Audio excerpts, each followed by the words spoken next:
On Sunday, Liverpool managed to beat Chelsea to keep their title hopes alive. Liverpool started in a 4-3-3 formation with Keita, Fabinho and Henderson in midfield. Chelsea started in a 4-3-3 with Hazard as a false 9, probably to ensure he didn't have to track back a Liverpool fullback. Most of the attacks had a similar feel to them. Van Dijk would receive, which would trigger Hazard to press him, while taking out the passing lane to Fabinho. The play would then be switched to Matip, which would trigger Loftus-Cheek to press. Here, Hazard puts pressure on Van Dijk while taking out the passing lane to Fabinho. The ball is then switched to Matic, which triggers Loftus-Cheek to press. When Loftus-Cheek starts pressing Matip, Henderson looks to position himself in the space behind Loftus-Cheek. And here's Henderson in the space behind Loftus-Cheek. Henderson again making himself available in that space. When the ball went to the fullback, Henderson would often make runs to the side, just like Manchester City did against Chelsea, which would pull Jorginho with him. And here you can see Henderson makes a run to the side and Jorginho follows him. Chelsea's overall pressing strategy was to have Loftus-Cheek press Matip, Jorginho paying attention to Henderson and Conte moving inside to Fabinho. However, they encountered two problems with this.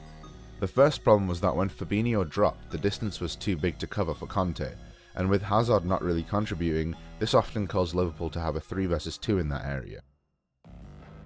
And you can see here Liverpool have a 3 vs 2 at the back, as the distance is too big for Conte to cover. Fabinho is able to get free. The second problem was that when Conte followed Fabinho, this often caused all Chelsea's midfielders to be on the same side, which meant that Keita was free. Conte has followed Fabinho, but this leaves Keita free. Conte again to the other side of the pitch, leaving Keita free. Which then results in this chance for Salah. There was space at times for Liverpool to exploit in the midfield area, however they weren't always able to do this. At times this had to do with small but vital technical mistakes by their midfielders. Here, Fabinho has space but receives on the wrong foot and therefore his first touch is backwards instead of forwards. Fabinho plays a bouncing ball to the wrong leg of Henderson, therefore he goes back instead of forwards. In addition, Henderson should have positioned his body more open to be able to exploit this space. When one of Liverpool's players on the side was able to get the ball, Chelsea's fullback would step out to press. When this happened, Liverpool would constantly look to make runs into the space behind the fullback. Here, Emerson steps out to press. Salah makes the run into the space. Emerson then tries to press Salah, but then Henderson makes the run.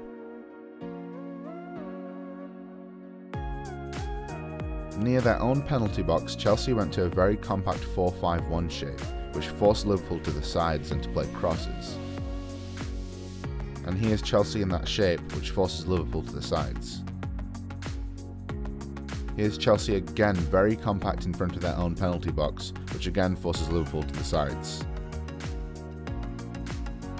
Lastly, Liverpool often look to play a long ball over the top for the runs of Mane and Salah.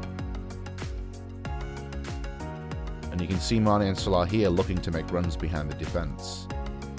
Chelsea mainly look to attack through the runs of Hazard. Hazard would constantly look to make runs in behind the defence. Hazard would often play a wall pass and spin the other way, followed by a run in behind. Matip in particular had a lot of problems defending this. Because of their deep positioning, Chelsea had trouble with setting up counter-attacks, as Hazard was the only player forward and Liverpool's defensive transition was often faster than Chelsea's attacking transition. Here Chelsea win the ball back, but counter-attacking is hard as everyone is behind the ball.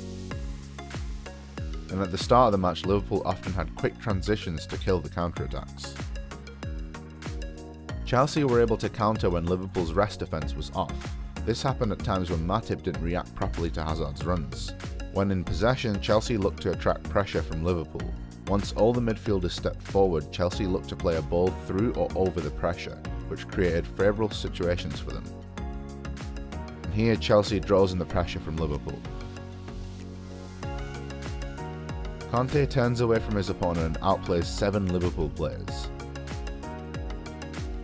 And here you can see Liverpool's midfielders commit during counter-pressing. Chelsea outplay them,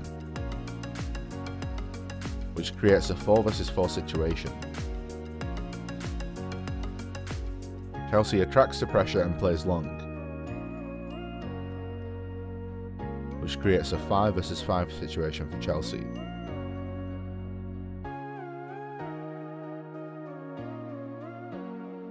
In the first half, Liverpool would often rotate on the side, with Salah moving into the half space. However, at the start of the second half, Salah would stay on the side, with Henderson going to more of a central position. This allowed Salah to get a 1 versus 1 versus Emerson, which eventually resulted in the first goal. And the same for the second goal. Salah's 1 versus 1 on the side and Henderson makes the run into the centre, which allows Salah to score an absolute wonder goal. After Higuain came on and Hazard moved to the left, Chelsea improved, as Hazard now had even more freedom to make his runs, which led to some big opportunities. But Hazard didn't manage to score, which meant Liverpool could take the 3 points and put further pressure on Manchester City in this exciting title race. That's all for this video. If you made it to the end, make sure to like and subscribe. All the links to Patreon, Instagram and Twitter are in the description. Thanks for watching and we'll see you next time.